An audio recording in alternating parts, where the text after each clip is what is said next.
Сәлеметсіңдер ме балалар? 3-ші сынып математика пәні 59-шы сабақ. Сабақтың тақырыбы фигуралар салу. Бірінші А тапсырмасы сызғышты ежелден өлшеуіш құралы ретінде пайдаланған. Суретте бізге берілген ол сызғыш. Ә тапсырмасы кесінділердің ұзындықтарын көз мөлшермен өлшеп көр. Дұрыстығын сызғышпен тексер. Бірінші АБ кесіндісінің ұзындығы 5 см. Екінші СД кесіндісінің ұзындығы 4 см.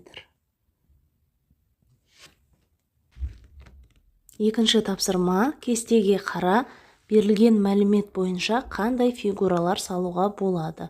Аудандары бірдей, әртүрлі екі тік төртбұрыш сыз. Кестеге қараймыз. Біріншісінде ауданы 18 см. Сонда ұзындығы 6 см, ені 3 см болатын тік төртбұрыш сызсақ болады. А тең 6 см-ге, Б тең 3 см-ге.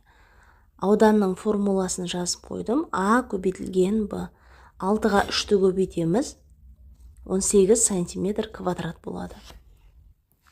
Сонда ұзындығы 6 см, ені 3 см деп алсақ болады.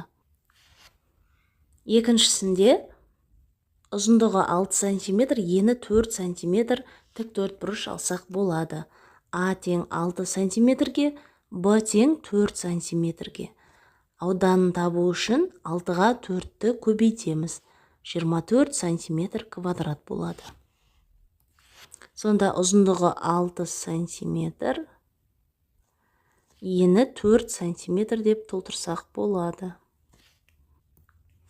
Үшіншісінде 12 см квадрат берілген. 12 см шығу үшін, ол үшін ұзындығы 6 см, ені 2 см тік төртбұрыш алсақ болады. А тең 6 см-ге, Б тең 2 см-ге. Ауданын табу үшін 6-ға 2-ні көбейтеміз, 12 см квадрат болады. Сонда ұзындығы 6 см, ені 2 см деп алсақ болады. Енді аудандары бірдей, әртүрлі тік төртбұрыш салып көрейік. Ауданы 18 см квадрат шығу үшін ұзындығы 9 см, ені 2 см деп алсақ болады. Келесі ауданы 24 см квадрат шығу үшін ұзындығын 8 см, енін 3 см деп алсақ болады. Келесі ауданы 12 см квадрат шығу үшін ұзындығын 6 см, енін 2 см деп алсақ болады. Үшінші тапсырма ұзындықтары төмендегідей кесінділер сыз. А тапсырмасы 32 см-дің 8-ден 1 бөлігіне тең.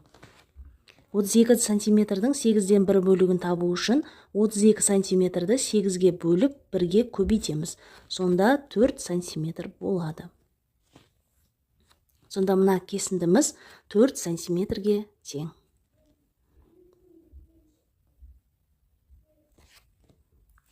Ә есебінде 9 см-дің 3-тен 1 бөлігіне тең. Оны табу үшін 9 см-ді 3-ге бөліп 1-ге көбейтеміз. Сонда 3 см болады. Сонда мына кесіндіміз 3 см-ге тең. Б есебі 10 см-дің 5-тен 1 бөлігіне тең.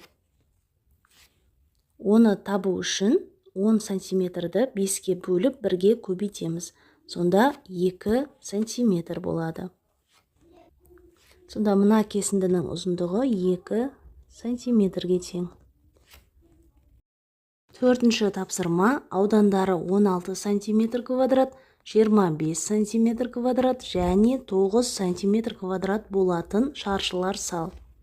Бірінші шаршы салдық, қабырғасы 4 см тең.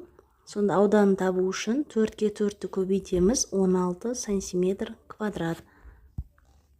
Сонда бірінші шаршының қабырғалары 4 сантиметрге тең. Екінші шаршы А тең 5 сантиметр деп алдық. Сонда 5-ке 5-ті көбейткенде 25 сантиметр квадрат болады. Демек, екінші шаршының қабырғасы 5 сантиметрге тең.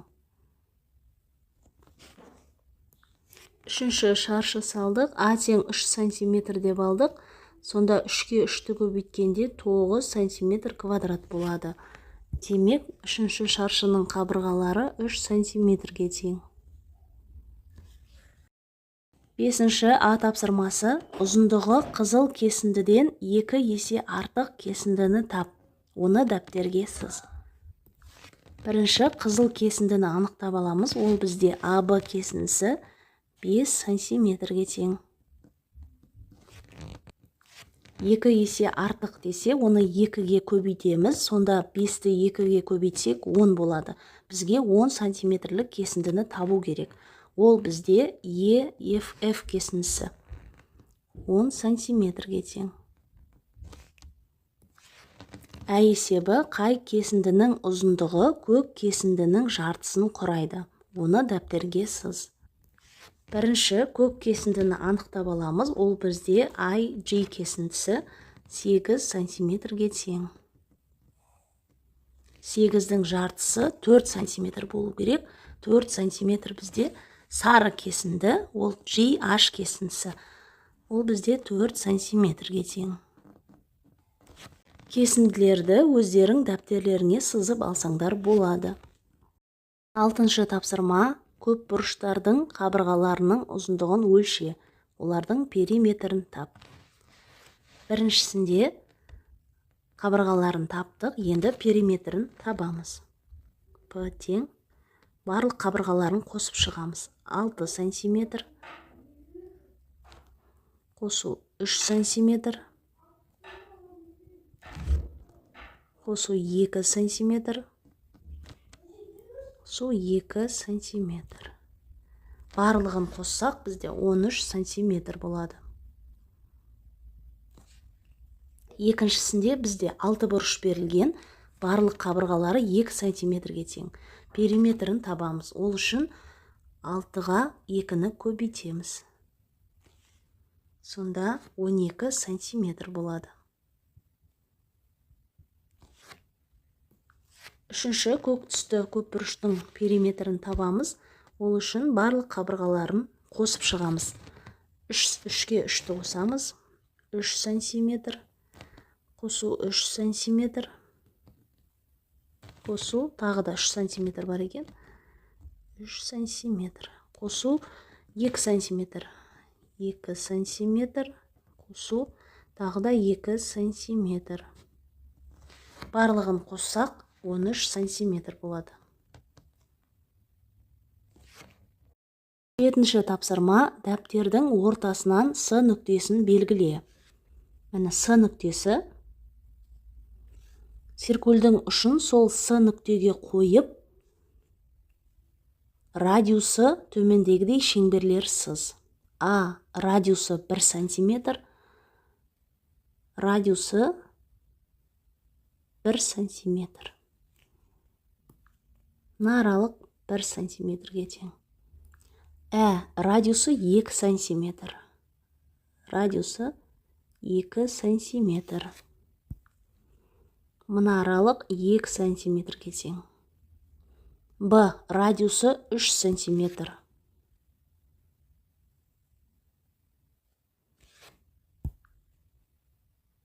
Үш сантиметр.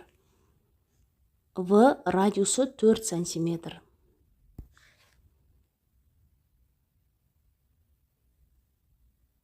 Осылай сызамыз. Мына радиус 4 сантиметрге тең. Ондай шеңберлер немесе дөңгелектер центрлес деп аталады. Себебі олардың центрі 1. 8-ші А тапсырмасы. Қай суретте симметрия осі дұрыс салынбаған? Сол фигураны дәптерге сыз. Симметрия осін сал. Бірінші фигураға қараймыз. Ол симметрия осі дұрыс салынған. Екінші фигурада да дұрыс салынған. үшіншісі дұрыс емес, төртіншісі дұрыс. Енді үшінші фигураны дәптерге салайық. Шаршы сызайық.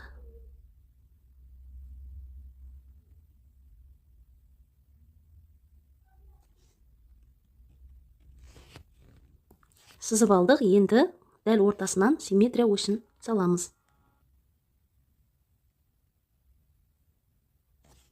Симметрия осін салдық.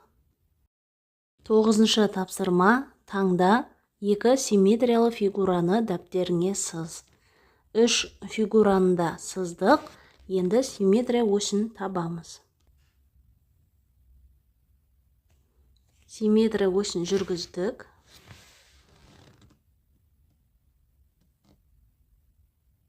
Екіншісі осы жерден, үшіншісін ортасынан жүргіземіз. 10-шы тапсырма: өрнектердің мәнін тап. Жақша ішінде 3 қосу 5, көбейту 5. Бірінші жақшаның ішін орындаймыз. 3-ке 5-ті қосқанда 8 болады. Оған 5-ті көбейтеміз, 40 болады. Келесі 3 қосу 5, көбейту 5. Бірінші көбейту амалын орындаймыз. 5-ке 5-ті көбейткенде 25 болады. Оған 3-ті қоссақ 28 болады. Келесі 4 көбейту 5 қосу жақша ішінде 3 қосу 6. Бірінші жақшаның іші орындалады. 3-ке 6-ны қосқанда 9 болады. Екінші көбейту амалы орындалады. 4-ке 5-ті көбейтсек 20 болады. 20-ға 9-ды қоссақ 29 болады. Келесі 4 көбейту жақша ішінде 5 қосу 3. Жақша жабылды, қосу 6. Бірінші жақшаның ішін орындаймыз. 5-ке 3-ті қосқанда 8 болады. 4-тің өзін жазамыз, 6-ның өзін жазамыз. Екінші көбейту амалы орындалады. 4-ке 8-ді көбейткенде 32 болады. Оған 6-ны қосамыз, 38 болады. Келесі 9 көбейту 5, азайту 4, қосу 2. Бірінші көбейту амалы орындалады. 9-ға 5-ті көбейтсек 45 болады. Азайту 4, қосу 2. Екінші азайту амалын орындаймыз. 45-тен 4-ті азайтқанда 41 қалады. Оған 2-ні қоссақ 43 болады. Келесі 9 көбейту жақша ішінде 5, азайту 4. Жақша жабылды, қосу 2. Бірінші жақшаның іші орындалады. 5-тен 4 азайтқанда 1 қалады.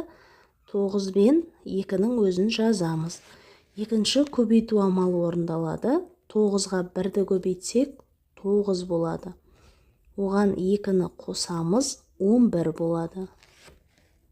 11-ші тапсырма: ауданның өлшем бірліктері кестесін пайдаланып салыстыр. 8 метр квадрат және 80 дециметр квадрат берілген. 8 метр квадратта 800 дециметр квадрат бар. Сонда 800 дециметр квадрат артық. 3 дециметр квадрат 600 сантиметр квадрат. 3 дециметр квадратта 300 сантиметр квадрат бар. Сонда 600 сантиметр квадрат артық. 7 метр квадратта 700 дециметр квадрат бар. Сонда екі жағы да тең. 4 метр квадратта 400 дециметр квадрат бар. Сонда 40 дециметр квадраттан 400 дециметр квадрат артық. 9 дециметр квадратта 900 сантиметр квадрат бар. Демек 9 дециметр квадрат 90 сантиметр квадраттан артық. Келесі 3 метр квадратта 300 дециметр квадрат бар. Сонда 300 дециметр квадрат тең 3 метр квадратқа. Келесі 6 метр квадратта 600 дециметр квадрат бар. Сонда 6 метр квадрат 60 дециметр квадраттан артық. 4 дециметр квадратта 400 сантиметр квадрат бар. Сонда 4 дециметр квадраттан 900 сантиметр квадрат артық. 8 дециметр квадратта 800 сантиметр квадрат бар. Сонда екі жағы тең болады. Екінші тапсырма, бір торкөздің ауданы 4 сантиметр квадратқа тең. Фигураның боялған, боялмаған бөліктерінің және толық фигураның ауданын тап. Бірінші фигураға қараймыз. S1 дегеніміз ол боялған бөлігі. Санаймыз 6 торкөз боялған екен. S1-ді табу үшін 6-ны 4-ке көбейтеміз. 4 сантиметр квадратқа көбейтеміз. Сонда 24 сантиметр квадрат болады. Бұл боялған бөлігінің ауданы. Енді боялмаған бөлігін табу үшін бізде бос торкөздерді санаймыз. 14-ті 4 сантиметр квадратқа көбейтеміз. Сонда 56 сантиметр квадрат болады. Енді толық ауданды табу үшін S1 мен S2-ні қосамыз. Сонда 24 сантиметр квадратқа 56 сантиметр квадратты қосамыз. 80 сантиметр квадрат болады. Сонда фигураның толық ауданы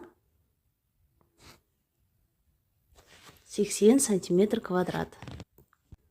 Есебінде боялған фигураның ауданы 20 сантиметр квадратқа, ал боялмаған 40 сантиметр квадратқа тең. Сонда толық ауданы 60 сантиметр квадратқа. Б есебінде боялған бөлігінің ауданы 32 сантиметр квадратқа, боялмаған бөлігінің ауданы 16 сантиметр квадратқа тең. Толық ауданы 48 сантиметр квадратқа тең. В есебінде боялған бөлігінің ауданы 32 сантиметр квадратқа, боялмаған бөлігінің ауданы 4 сантиметр квадратқа тең. Екеуін қосқанда толық ауданы 36 сантиметр квадратқа тең. Балалар, бүгінгі сабақ осымен аяқталды. Келесі сабақтарды көру үшін міндетті түрде каналға тіркеліп алыңыздар. Келесі сабақтарда кездескенше.